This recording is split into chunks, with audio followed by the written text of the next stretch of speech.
आज मंत्रिमंडळाने ICC world कपमध्ये भारतीय महिलांच्या चमूने वर्ल्ड कप जिंकून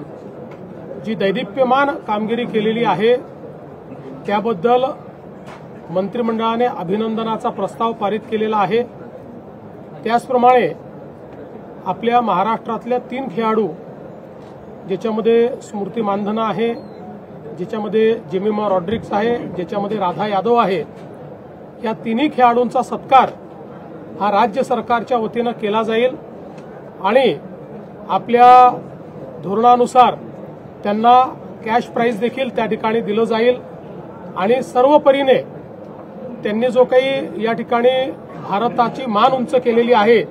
त्या संदर्भात सर्व प्रकारे त्यांचा सन्मान करण्याचा निर्णय आज आपण घेतलेला आहे। त्याचप्रमाणे पुढच्या काळामध्ये जेव्हा शक्य असेल त्यावेळी ही टीम संपूर्ण टीम ज्यावेळेस मुंबईमध्ये असेल त्यास त्या टीमचाही सत्कार आम्ही निश्चितपणे करणार आहोत।